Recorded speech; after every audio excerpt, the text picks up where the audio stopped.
హరే కృష్ణ అండి, పద్మావతి కిచెన్కి వెల్కమ్ అండి. ఇవాళ ఏంటంటే మీకు చాలా సింపుల్గాని మీకు ఒక రెసిపీ చూసా. నూలుపొడి అండి. ఈ నూలుపప్పు ఇక బౌల్ తీసుకున్నాను. దీనికి కాశ్మీర్ ఎండుమిరపకాయలు ఒక 5 వేసాను. కారం తక్కువ ఉంటాయి, రెడ్ కలర్ తప్ప. మామూలు కారం అయితే మీకు 3 చాలు, అంతకంటే ఎక్కువ ఒక్కలే. అలాగే కొంచెం జీరా వేస్తాం. జీరా ఎందుకు వేస్తాం అంటే నూలుపప్పు పైత్యం కదండి, తల తిరుగుతుంటుంది, అందుకని జీరా దానికి రెమెడీ అనమాట. ఇది బాగా మూకుల్లో వేసుకొని ఎర్రగా వేగాలండి, బాగా మాడకూడదు. జీరా కొంచెం వేసాను, ఎండుమిరపకాయలు వేసాను.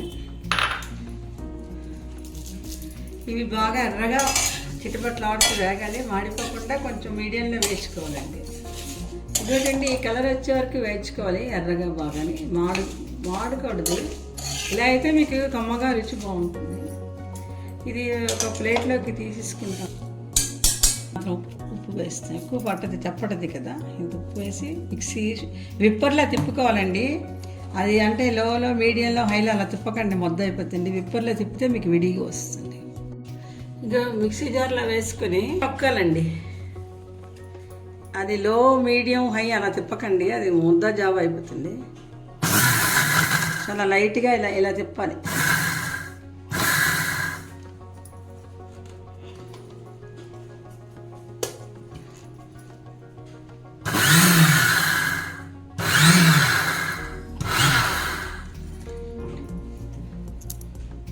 మరొక్కసారి తిప్పితే చాలు, అంటే ఇలా విడివిడిగా రావాలి.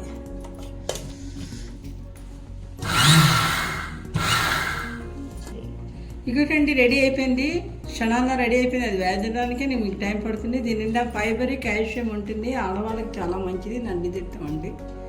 హరే కృష్ణ.